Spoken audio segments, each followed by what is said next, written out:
एकनाथ शिंदे साहेबांचं, छत्रपती शिवाजी महाराज की जय भवानी।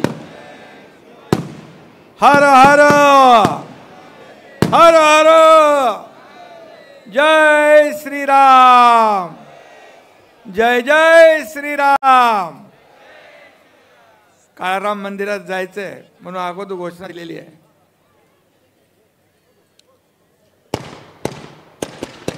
अरे बस झाला बाबा।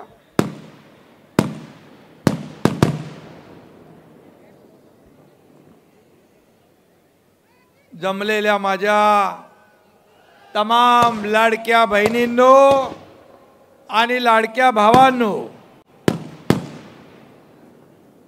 लाडके शेतकरी, लाडके युवा, लाडके ज्येष्ठ, लाडके कार्यकर्ते आणि व्यासपीठावर बसलेले माझे सर्व लाडके नेते, लाडके पदाधिकारी, कार्यकर्ते, बांधव, भगिनी आणि पत्रकार मित्रांनो,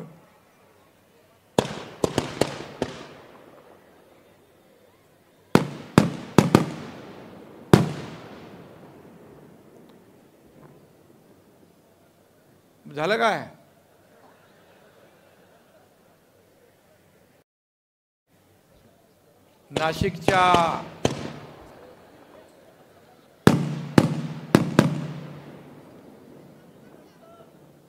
नाशिकच्या पवित्र भूमीत या अद्भुत नाशिकमध्ये आल्यानंतर एक मनामध्ये एक वेगळी ऊर्जा आणि प्रेरणा येते। इथं 12 ज्योतिर्लिंगापैकी त्र्यंबकेश्वर आहे, 3.5 शक्तिपीठापैकी सप्तशृंगी माता आहे आणि काळाराम मंदिरात राम आणि सीतामाई आहे। आणि म्हणून अशा या पवित्र भूमीमध्ये तुम्ही राहताय, तुम्ही भाग्यवान आहात। आणि मी देखील आज इथं आलोय, मी देखील भाग्यवान आहे। शिवसेनेला आणि महायुतीला या नाशिककरांनी या झालेल्या विधानसभेच्या निवडणुकीमध्ये एक अद्भुत यश मिळवून दिलं। मला वाटतं 15 पैकी 14 आमदार महायुतीचे निवडून आले। हा इतिहास झाला, हा रेकॉर्ड झाला। ह्या इतिहासामध्ये नोंद होईल असं नाशिककरांनी काम केलं। मी प्रचाराला आलो होतो, त्यावेळेस म्हणालो होतो की मी निवडून आल्यानंतर, निवडणूक झाल्यानंतर विजयाचा गुलाल उधळायला येईल। दिलेला शब्द पाळणारा एकनाथ शिंदे आहे। फक्त गुलाल उधळायला नाही तर या संपूर्ण मतदार राजाचे आभार मानायला मी या ठिकाणी आलोय। तुम्हाला धन्यवाद द्यायला मी या ठिकाणी आलेलो आहे। खरं म्हणजे तुम्ही अभूतपूर्व मॅन्डेट दिलंय। नाशिक हे भक्तीचं गाव मानलं जातं, भक्तांचं ठिकाण मानलं जातं। आणि मी देखील आपल्या प्रमाणेच नाशिकचा भक्त झालोय, या पवित्र भूमीचा भक्त झालो। आज ही जाहीर सभा होतीये, परंतु हे नाशिक हे उत्तर महाराष्ट्राचं मुख्य स्थान आहे आणि म्हणून मला अभिमान आहे आपला। अगदी आपण जर पाहिलं तर अहिल्यानगर पासून ते खाली अक्कलकुवा, शहादा, नंदुरबार अशा या टोकांच्या जिल्ह्यापर्यंत शिवसेनेचा भगवा डौलाने फडकतोय। ही कमाल माझ्या लाडक्या बहिणींची आहे, लाडक्या भावांची आहे, लाडक्या शेतकऱ्यांची आहे, या लाडक्या तरुणांची आहे, या लाडक्या ज्येष्ठांची आहे, ही सगळ्यांची आहे। शिवसेनेवर तुम्ही विश्वास टाकला हे मी स्वतःच भाग्य समजतो आणि म्हणून नाशिककरांचे आभार मी कसे मानू। कुठल्या शब्दात मानू हे मला सुचत नाही. आज असा जनसागर जो आहे हा भगवा जनसागर उसळला आहे. अगदी शेवटला नजर पोचत नाही तिथपर्यंत ही सगळी भगवी लाट निर्माण झाली आहे. आणि म्हणून मी माझ्या जीवात जीव असेपर्यंत तुमच्या विश्वासाला कदापि तडा जाऊ देणार नाही हे मी सांगायला इथं आलोय. इथं मगाशी गुलाबरावांनी भगूरचं नाव घेतलं. अरे आप्पानी पहिली नगरपालिका भगूरची आणली. तिथं मध्ये जे मी गेलो होतो, आप्पा पहिले चुकीच्या जागी होते. आप्पाला माहीत आहे खरा बाळासाहेबांचा दिगे साहेबांचा चेला कोण तर एकनाथ शिंदे. कसा आप्पा राहणार तिकडे. आप्पा आले आणि भगूरला आपण पाणी पुरवठा योजना पण मंजूर केली आप्पाच्या मागणीवर. आज मी हेही सांगतो इथं 1 लाखांच्या लीडने जिंकणारे दादा भुसे पण इथं आहेत. नावामध्येच नाही तर ते कामातही दादा आहेत. आणि आज मी अरे तुम्ही ऐकलं तर मी बोलेन ना रे. आज मी त्यांची करामत बघितली. जिल्हा परिषद शाळा हिवाळा गाव, त्या गावा म्हणजे हिवाळा म्हणजे गावाचं नाव आहे.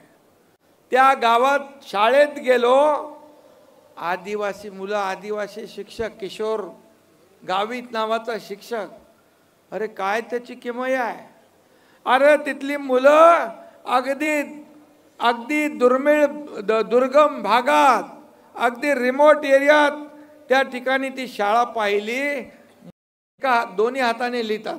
एका हाताने मराठी लिहितात, दुसऱ्या हाताने इंग्लिश लिहितात. एकाच वेळेला. आणि पाडे आपण कितीपर्यंत म्हणतो. एकापासून 25-30 पर्यंत. ती मुलं 1330 पर्यंत पाडे म्हणतात. 1330 काय असतं 1330. आणि कलम सांगूती कलम वाचून दाखवतात. धडाधड त्याचा अर्थ सांगतात. अशी चमत्कार आणि एक अद्भुत असं त्या ठिकाणी विश्वास बसणार नाही अशा प्रकारची शाळा तुमच्या दादा भुसेंनी केली आहे. त्यांचं मी मनापासून अभिनंदन करतो. आणि दुसरा आमचा आमदार इकडे आहे सुहास अण्णा कांदे. सुहास अण्णा बोले तो जायंट किलर आहे. विरोधकांचा सुपडा साफ करणारा. कुठे आहे तो. सुहास कांदे करतात भल्या भल्यांचे वांदे. आणि सुहास अण्णांनी या निवडणुकीत देखील भल्या भल्यांचे वांदे करून दाखवले. मला वाटतं 2 आमदार आहे ना आपल्याकडे, सुहास अण्णा आणि दादा भुसे. आणि म्हणून सुहास अण्णा हा बाळासाहेबांचा कट्टर शिवसैनिक.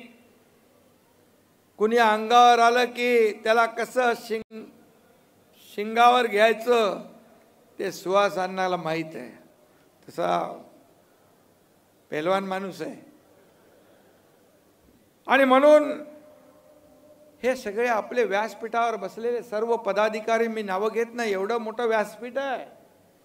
हे आपलं वैभव आहे. गुलाबराव तर आहे तोफखाना आपला. आणि एवढं मोठं व्यासपीठ बघा किती मोठं आहे. हे आपलं वैभव आहे. आणि ही समोर बसलेली आपली दौलत आहे. हे शिवसैनिक हे आपलं दौलत आहे. हीच आपली कमाई आहे. हीच आपलं ऐश्वर्य आहे. आणि म्हणून जो तूफानों में पलते हैं वही दुनिया बदलते हैं. बाळासाहेब आणि दिगे साहेबांचा प्रत्येक कार्यकर्त्याच्या मनगटात दुनिया बदलने की ताकद है. आणि म्हणून या एकनाथ शिंदेने 2.5 वर्षापूर्वी उठाव केला. या राज्याने नाही, देशाने नाही तर जगातल्या 32 देशाने नोंद घेतली. कोण एकनाथ शिंदे. अरे कोण आहे एकनाथ शिंदे. हा साधा कार्यकर्ता आहे. शिवसैनिक आहे, पण बाळासाहेबांचा कडवट शिवसैनिक आनंद दिघे साहेबांचा शिवसैनिक आहे. तो कधी कुणाला घाबरला नाही, घाबरणार नाही. आणि म्हणून जेव्हा शिवसेनेचं खच्चीकरण होऊ लागलं, शिवसेना आणि धनुष्यबाण काँग्रेसच्या घाण टाकला, ते आम्हाला बघवलं नाही. आणि म्हणून मगाशी गुलाबरावांनी सांगितलं की 50 शिलेदार, त्याच्यामध्ये हा एकनाथ शिंदे, माझ्याबरोबर अनेक लोक, दादा भुसे, गुलाबराव, आणखी लोक मंत्री होते. लोक सत्तेकडे जातात, आम्ही सत्तेच्या विरुद्ध दिशेने उतरत होतो. काय होईल आम्हाला माहित नव्हतं. तुम्ही त्यावेळेस पाहत होता बातम्या, तुमच्या देखील पोटात गोळा उठत होता. काय होणार, एकनाथ शिंदे जिंकणार की एकनाथ शिंदे शहीद होणार. पण ज्याच्या मागे परमेश्वराची कृपा, बाळासाहेबांचे आशीर्वाद, आनंद दिघे साहेबांचे आशीर्वाद आणि तमाम शिवसैनिकांचे आशीर्वाद आहेत. हा एकनाथ शिंदे लढला आणि जिंकला. या महाराष्ट्रामध्ये सर्वसामान्य माणसांच्या मनातलं सरकार स्थापन केलं. 2.5 वर्ष पायाला भिंगरी लावून, एकही दिवस सुट्टी न घेता, दिवस रात्र एक करून, रक्ताचं पाणी करून या ठिकाणी 18-18, 20-20 तास, कधी कधी न झोपता देखील या तुमच्या एकनाथ शिंदेने काम केलं. या महाराष्ट्रामध्ये 2.5 वर्ष ज्यांनी सगळं बंद करून ठेवलं होतं, 2.5 वर्षापूर्वी सगळे प्रकल्प बंद. जे देवेंद्र फडणवीस मुख्यमंत्री असताना जलयुक्त शिवार, मराठवाडा वॉटर ग्रीड, शेतकऱ्यांचे अनेक प्रकल्प बंद चालू केले, ते महाविकास आघाडीने बंद केले. मंदिर बंद, दुकानं बंद, घर बंद. तुम भी घर में, हम भी घर में. गरम पाणी प्या, तोंडाला मास्क बांधा, फेसबुक लाईव्ह करून काम होतं का? फेस टू फेस लढावं लागतं, लोकांना भिडावं, लोकांमध्ये जावं लागतं, लोकांना ऐकावं लागतं, लोकांशी संवाद साधावा लागतो. त्यांच्या दुःख आणि वेदना ऐकून घेऊन त्यावर फुंकर घालावी लागते, सोडवावी लागते. सरकार कशासाठी आहे? सरकार कुणासाठी आहे? सरकार सर्वसामान्यांचं सरकार म्हणतो आपण. मग माझ्या लाडक्या बहिणी, त्यांच्या पोराचं शिक्षण, त्यांच्या मुलाचं औषधोपचार, त्यांच्या नवऱ्याचा कुठं हॉस्पिटलचा खर्च करायला इकडं तिकडं बघायला लागलं तर मग सरकार काय कामाचं? मी आपल्याला सांगतो, माझ्या लाडक्या बहिणींना मी सांगतो, मी माझ्या आईची काटकसर पाहिली आहे डोळ्याने, तिची तगमग पाहिली आहे. घर चालवताना कशी कसरत करत होती ते मी पाहिलंय. माझ्या पत्नीची कसरत पाहिली आहे, मी पाहिलंय. जेव्हा मी मुख्यमंत्री झालो त्यावेळेस मी ठरवलं, माझ्या दादा भुसे असतील, गुलाबराव असतील, आणि आम्ही ठरवलं या लाडक्या बहिणींसाठी काय करायचं.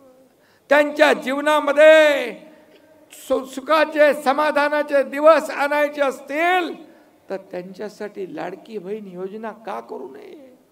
मी लगेच आमचे उपमुख्यमंत्री देवेंद्रजी, अजितदादा यांना सांगितलं. योजना सुरू झाली. योजना सुरू झाल्यानंतर विरोधक म्हणाले चुनावी जुमला, ही खोटी योजना. कोर्टात गेले, बंद पाडायला बदनाम केलं. या लाडक्या बहिणींना काय विकत घेताय का, भीक देताय का, असं हिनवू लागले. या योजनेमध्ये खोडा घालण्याचा प्रयत्न केला, पण आम्ही योजना ही सुरू केली. 1, 2, 3, 4, 5, 6 हप्ते आम्ही लाडक्या बहिणींच्या खात्यात जमा केले. आणि तेव्हा मी सांगितलं, हे सावत्र दुष्ट भाऊ, जे योजनेत तुमच्या खोडा घालतायत त्यांना योग्य वेळी जोडा दाखवा. तुम्ही फक्त जोडा नाही दाखवला, चांगला लगावला आणि त्यांना चारी मुंड्या चित करून टाकलं आणि या ठिकाणी महायुतीचं सरकार आलं. Landslide mandate. आतापर्यंतच्या इतिहासामध्ये कधीही एवढे आमदार निवडून आले नव्हते, तेवढे आमदार महायुतीचे निवडून आले. मला आठवतंय गुलाबराव इथं दादा भुसे सुहास कांदे सभागृहात होते. माझं पहिलं भाषण झालं मुख्यमंत्री झाल्यावर. मी तेव्हा सांगितलं होतं मी आणि देवेंद्रजी मिळून येणाऱ्या विधानसभेच्या निवडणुकीमध्ये 200 पेक्षा जास्त आमदार निवडून आणणार, नाही तर गावाकडे शेती करायला जाणार. शब्द माझा पाळला. मी शब्द पाळला. शब्द देणारा आणि शब्द पाळणारा तुमचा एकनाथ शिंदे आहे. एक बार कुठेतरी एक डायलॉग, एक बार जो कमिटमेंट कर दी तो फिर मैं खुद की भी नहीं सुनता. असं माझं काम आहे. साधा कार्यकर्ता आहे मी, पण मला हलक्यात घेऊ नका. साधा आहे पण बाळासाहेबांचा कार्यकर्ता आहे, दिघे आहे. मला हलक्यात घेऊ नका. ज्यांनी हलक्यात घेतलं झालं माहित आहे आपल्याला. मी ते नाही. आणि म्हणून मला सांगितलं गुलाबरावनी 2-3 शब्द आहेत तुमच्याकडे. गद्दार, खोके, किती वेळ बोलणार? अरे तुम्हाला खोक्यामध्ये बंद करून टाकलं. या विधानसभेच्या निवडणुकीत तुम्ही 97 जागा लढले आणि किती जिंकले? 20. हा एकनाथ शिंदे 80 जागा लढला आणि तब्बल 60 आमदार निवडून आणले. हा इतिहास आहे. 15 लाख मतं या तुमच्या शिवसेनेला, धनुष्यबाणाला जादा मिळाली. मग खरी शिवसेना कुणाची? बाळासाहेबांच्या विचारांचे खरे वारसदार कोण? हे जनतेने विधानसभेच्या निवडणुकीत शिक्कामोर्तब केलंय. कशाला रडताय? कशाला जळफळाट होतोय? काल मी पाहिलं, परवा कोणीतरी म्हणालं, अरे आपला दिल्लीला मला पुरस्कार मिळाला, महाप्रतापी महादजी शिंदे यांचा नावाचा. शरद पवार साहेबांनी दिला. महादजी शिंदे यांचे थेट वंशज केंद्रीय मंत्री ज्योतिरादित्य शिंदे होते आणि पुरस्कार मिळाला. पुरस्कार मिळाल्यानंतर झाला जळफळाट, पोटदुखी सुरू झाली. काय काय बोलू लागले. पवार साहेबांनाही अपमानित केलं, साहित्य संमेलन साहित्यिकांना अपमान केलं, महादजी शिंदे यांना अपमानित केलं. माझं पण एका माणसाने, मराठी माणसाचा सत्कार केला तर एवढी पोटदुखी, एवढा जळफळाट का? तुम्हाला झोपता उठता एकनाथ शिंदेच दिसतो. तुम्हाला स्वप्नात देखील एकनाथ शिंदे दिसतो. मोगलांच्या घोड्यांना पाणी पिताना संताजी धनाजी दिसत होता, तसा एकनाथ शिंदे दिसतो. तुम्ही एवढी पोटदुखी जातच नाही. काल मी कुठेतरी म्हणालो, कारण तुम्ही औषध कंपाऊंडर कडून घेताय म्हणून तुमची पोटदुखी. चांगला डॉक्टर घ्या आणि पोटदुखी घालवा. बाळासाहेब ठाकरे आपला दवाखाना आपण सुरू केलाय मोफत मध्ये, पोटदुखी वाल्यांना पोटदुखी दूर करण्यासाठी. मला एवढंच सांगायचं आहे. मी आपल्याला एवढंच सांगतो, मी एका शेतकऱ्याचा मुलगा आहे. एका शेतकऱ्याचा मुलगा ते या राज्याचा मुख्यमंत्री झालो, पण मी कार्यकर्ता म्हणून काम केलं.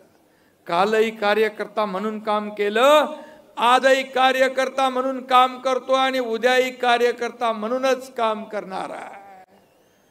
मी आपल्याला एकच सांगतो, मी सीएम होतो, लोक म्हणायचे चीफ मिनिस्टर, मी म्हणायचो सीएम म्हणजे कॉमन मॅन. आता देवेंद्रजी मुख्यमंत्री आहेत, मी डीसीएम आहे. आता मी म्हणतो डेडिकेटेड टू कॉमन मॅन, सर्वसामान्य माणसाला समर्पित असं काम हा एकनाथ शिंदे करणार. आणि माझ्या शरीरात रक्ताचा शेवटचा थेंब असेपर्यंत या महाराष्ट्राची सेवा करणार. मला काय मिळालं यापेक्षा या महाराष्ट्रातल्या जनतेला काय मिळालं, त्यांच्या जीवनामध्ये बदल घडवायला काय मिळालं, काय दिलं, हे आम्ही बघणारे आहोत. इथं देना बँक आहे, समोर लेना बँक होती. आणि म्हणून म्हणाले, मी एवढंच सांगतो, अरे लाईन कमी करण्यापेक्षा पुसण्यापेक्षा तुमची लाईन मोठी करा, तुमची लाईन मोठी करा, काम करा. एकनाथ शिंदे सारखं माझ्यापेक्षा जास्त मी तुम्हाला सल्यूट करीन. पण अशी लाईन पुसून माणूस छोटा होत नाही. एकनाथ शिंदे जहाँ खड़ा होता है वहीं से लाइन शुरू होती है. जनसेवेची आहे ही रांग, जनसेवेची आहे. आणि म्हणून काही लोक म्हणाले, तुम्ही आमचे लोक घेतले. अरे तुमची लोक तुम्हाला का सोडतात ते तर बघा. परवा रात्री नाशिकचे 2 नगरसेवक आले, पदाधिकारी आले. मी म्हणालो मेळाव्यामध्ये आपण घेऊ. साहेब मेळाव्यापर्यंत कशाला थांबताय, 2 होते, त्यांचा 2 वाजता प्रवेश घेतला. राजन साळवी कोकणातला जिल्हा उपनेता आमदार तो आला, कोकणातला वाघ, त्याचा प्रवेश घेतला. चंद्रपूर मधून जिल्हा प्रमुख आला मुकेश जीवतोडे, त्याचा प्रवेश रोज सुरू आहे. आणि म्हणून का लोक येत आहेत, का लोक तुम्हाला सोडतायत. म्हणाले आम्ही डोकी फोडू. डोकी फोडू कुठे माणसं तुमच्याकडे, सगळी माणसं इकडे आलेत आणि सगळी माणसं इकडे बसलेली आहेत. ते शोलेतला डायलॉग मला आठवतोय, मी कुठेतरी म्हणलोय. आसरांनी म्हणायचा, मैं अंग्रेज जमाने का जेलर हूं, जाओ आधे उधर जाओ बाकी मेरे पीछे आओ. अरे पीछे बघतोय तर आहे कोण, हे कुणाचं नाव घेताय तुम्ही. आणि म्हणून सुंब जळाला पण पीळ जाईना. आणि म्हणून मी आपल्याला एवढंच सांगतो, जनतेचा विश्वास आपण संपादन केलाय. जनतेने विश्वास आपल्यावर टाकलाय. महाराष्ट्रातल्या जनतेने जो विश्वास टाकलाय त्याला तडा जाऊ द्यायचा नाही, त्याला तडा जाऊ देणार नाही. आणि म्हणून आपली जबाबदारी आणखी वाढली आहे. लोक विश्वास उन्हीं पे करते जिन्हें खुद पर विश्वास होता है. आणि म्हणून किती टीका झाल्या, किती शिव्या शाप दिल्या, तरी तुम्ही चिंता करू नका, फिकीर करू नका. तुम्ही शिवसैनिक असे आहात, लात मारू तिथून पाणी काढू अशी ताकद तुमच्याकडे आहे, अशी ताकद माझ्या शिवसैनिकांच्या मनगटात आहे. आणि म्हणून आपला पक्ष वाढतोय, संघटना वाढतीये. आणि म्हणून हा ओघ असाच सुरू आहे, हा ओघ असाच सुरू राहणार आहे. महाराष्ट्रातल्या काना कोपऱ्यातून लोक शिवसेनेमध्ये येत आहेत, बाळासाहेबांच्या विचारांच्या शिवसेनेत येत आहेत, धर्मवीर आनंद दिघे साहेबांच्या विचारांच्या शिवसेनेत येत. मी छोटा एक निमित्त मात्र आहे. हा पक्ष मालक आणि नोकराचा नाही, हा पक्ष कार्यकर्त्यांचा पक्ष आहे. खासदार डॉक्टर श्रीकांत शिंदे कोल्हापुरात म्हणाले आपल्या अधिवेशनात, हा पक्ष कार्यकर्त्यांचा आहे. राजा का बेटा राजा नहीं बनेगा, जो काम करेगा वही राजा बनेगा. हा पक्ष आहे आपला. आणि बाळासाहेब आपल्या सहकाऱ्यांना, कार्यकर्त्यांना सवंगडी समजायचे. त्यांच्यानंतर लोक कार्यकर्त्यांना, सहकाऱ्यांना घरगडी समजू लागले. अपमान करू लागले, म्हणून लोक त्यांना सोडू लागले. आणि म्हणून आत्मचिंतन आणि आत्मपरीक्षण करण्याचं काम कुणी करायला पाहिजे ते बघा. आणि म्हणून मी आपल्याला एवढंच सांगतो, माझ्या व्यासपीठावर बसलेले सगळे पदाधिकारी यांना, मग आमदार, कोणी मंत्री होतो, कोणी आमदार होतो, कोण खासदार होतो, कोणी महापौर होतो, हे सर्व कार्यकर्ते आपल्याला मोठं करतात. या व्यासपीठावर बसण्याची हिम्मत आणि पद या सर्व कार्यकर्त्यांच्यामुळे आपल्याला मिळालेत माझ्या सकट. हा कार्यकर्ता, हा शिवसैनिक जीवाचं रान करतो, घरादारावर तुळशी पत्र ठेवतो आणि काम मेहनत करतो, आपल्या नेत्याला निवडून आणतो. पण त्याची अपेक्षा असते, जेव्हा तो अडचणीत असतो, जेव्हा तो संकटात असतो, मग हॉस्पिटलची मदत असेल, कोर्टाची असेल, पोलीस स्टेशनची असेल, तेव्हा मात्र आम्ही सगळ्यांनी मिळून, नेत्यांनी, मंत्र्यांनी, आमदारांनी, खासदारांनी, पदाधिकाऱ्यांनी या शिवसैनिकांच्या पाठीशी ठामपणे उभं राहिलं पाहिजे, एवढीच अपेक्षा या कार्यकर्त्याची असते. हा कार्यकर्ता तुमचा शिवसैनिक जो आहे, बाळासाहेबांच्या विचाराने घडलेला शिवसैनिक, कधी घरादाराची पर्वा करत नाही. हा एकनाथ शिंदे वयाच्या 18-19व्या वर्षी शाखा प्रमुख झाला. शाखा प्रमुख ते मुख्यमंत्री, हा लांब पल्ल्याचा प्रवास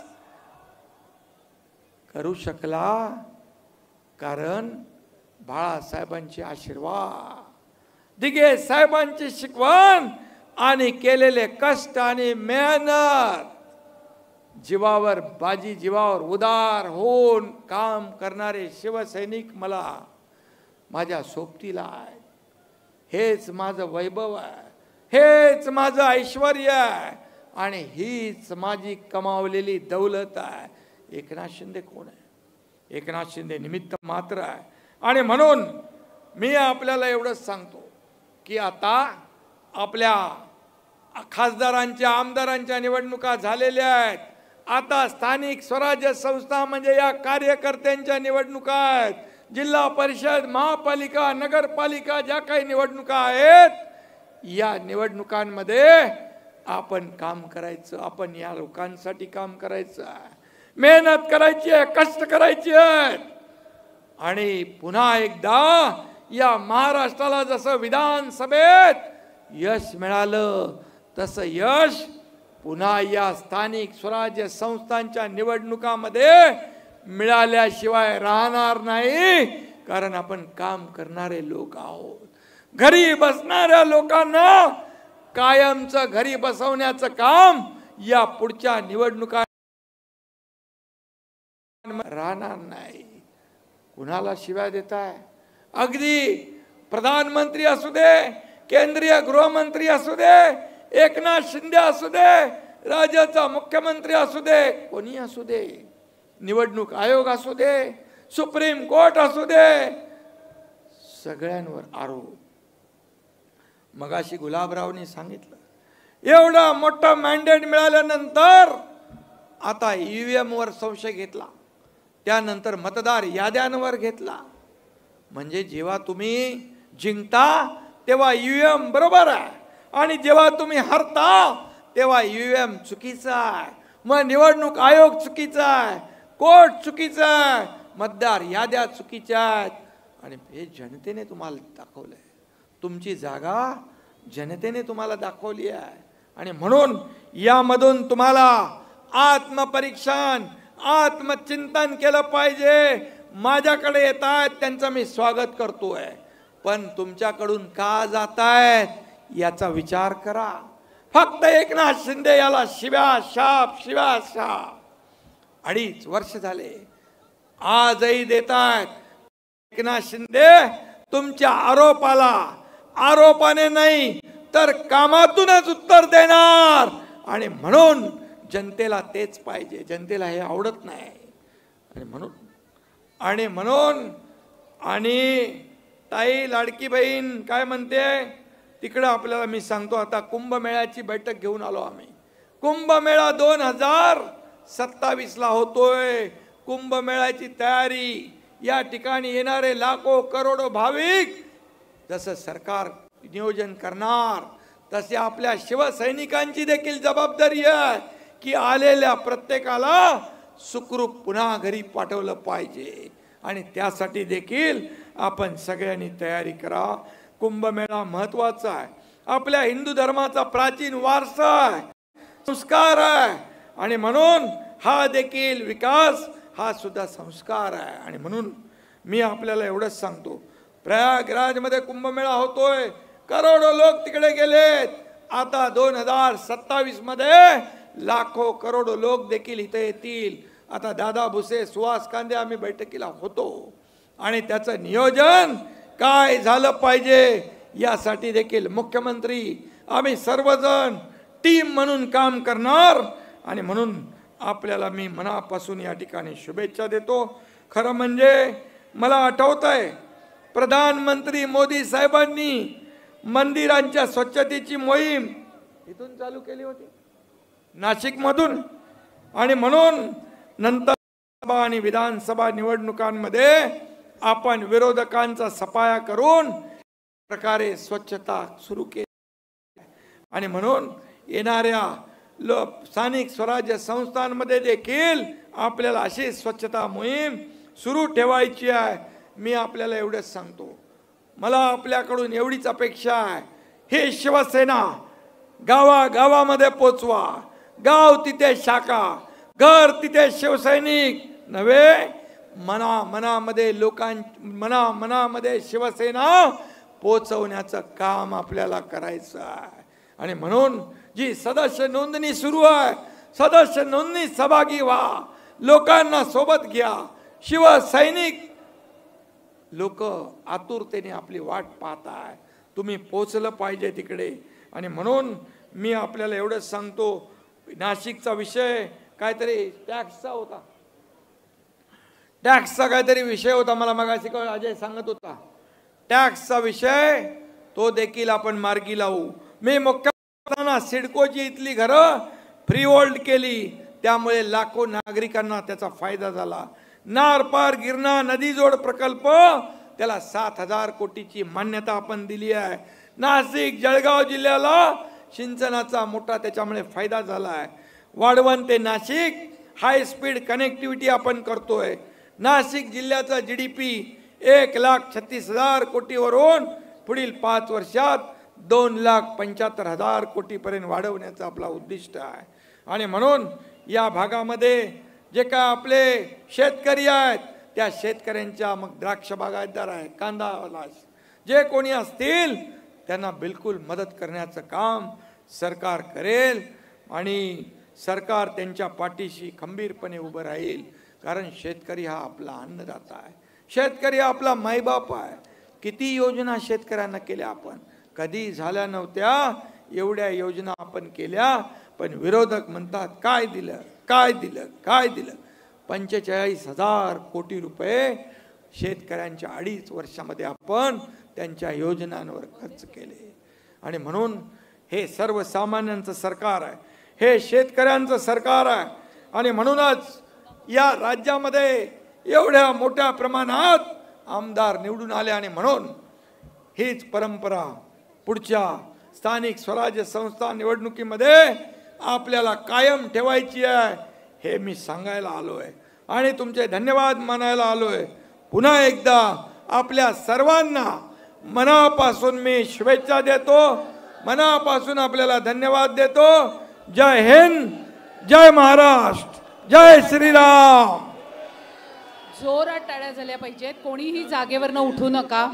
आपल्याला पक्षप्रवेश घ्यायचे, सगळ्या पदाधिकाऱ्यांनी जागेवर बसून घ्या. बरेच पक्षप्रवेश आहेत, पण औपचारिकरित्या आपण एकेका ग्रुप